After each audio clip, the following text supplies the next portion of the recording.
What's up, everyone? Hope you're having a great week. I know we're 1 week away from summer season to begin. So, hot sun, warm nights. I hope you guys got big plans for the summer, no matter what disruptions are going on. Stay focused on getting those goals done and make sure you're laughing week in and week out. Uh, God's on the throne, He hasn't moved. But I wanted to talk to you quickly about covenant communication. When you start digging into the word and start getting an understanding of what covenant is, you're realizing that's how God operates. Covenant, technically, that relationship is supposed to last till death. But since God's never ending and you and I are born again and then we're going to live forever, then our covenant relationship is for eternity.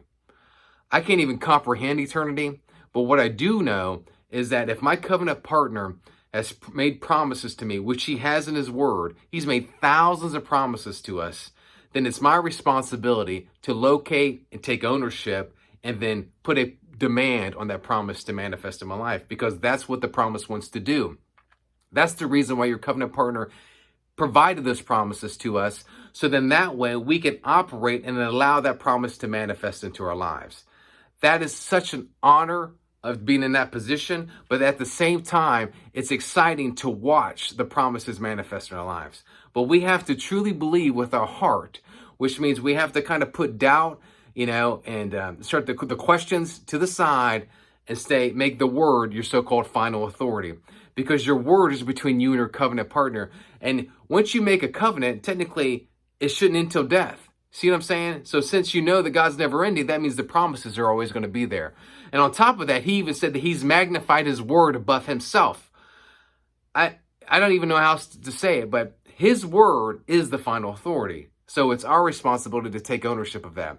And let me give an example of what I consider covenant communication, because I always recommend that when you're making decisions, I don't care what decision it is, you should incorporate your covenant partner because he wants to be a part of it. No matter what it is. Hey, should I be eating this? Hey, should I go over here? Hey, should I call this person? And just listen, because if you can hear your covenant partner say, no, you shouldn't do that, then you can just cut it off your list and move on and not question yourself like some people do. They'll question going, maybe I should have done that. Maybe I shouldn't have. But if you know you heard your covenant partner say it's not important or yes, do that, then you can walk with confidence. But think about this. So an example of the covenant communication is Psalms 91. Psalms 91:1 says this: he that dwelleth in the secret place of the Most High shall abide under the shadow of the Almighty. There's the promise. Your covenant partner made that promise to you. And then recognize in verse 2, the individual took ownership of the promise when he said, I will say of the Lord, he is my refuge and my fortress. My God, in him will I trust.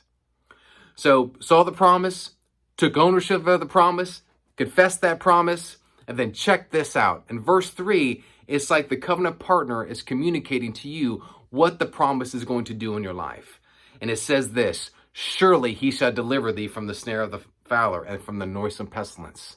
Then he goes to verse 4. He shall cover thee with his feathers, and under his wings shalt thou trust. His truth shall be thy shield and buckler. And you can continue reading on and on. But you recognize that you took owner of the promise. You recognize the promise. You took owner of the promise. And then your covenant partner is communicating to you what that promise entails. That is awesome stuff right there. On top of that, what's interesting is that with the word, like in World War II, they had translators, and they realized during the war, they didn't have enough time for translators to learn languages like they normally would. So what they had to do is that they had to turn right around and basically immerse them into the language. So everything they saw and heard was just that language. So within a 6-week period of time, they became basically fluent in that language because that's all they knew. And they recognized that actually caused inroads into your brain that affected you so you can become fluent in that language. Think about that. 6 weeks to learn a language. Could you imagine if you took 6 weeks and immersed yourself into the promises that God provided to us? How different your life would be. Imagine if you just took 1 week, focused on one area. Say you focused on faith, and you spent every additional moment that you had on the promises and getting understanding of that, how different your life would be.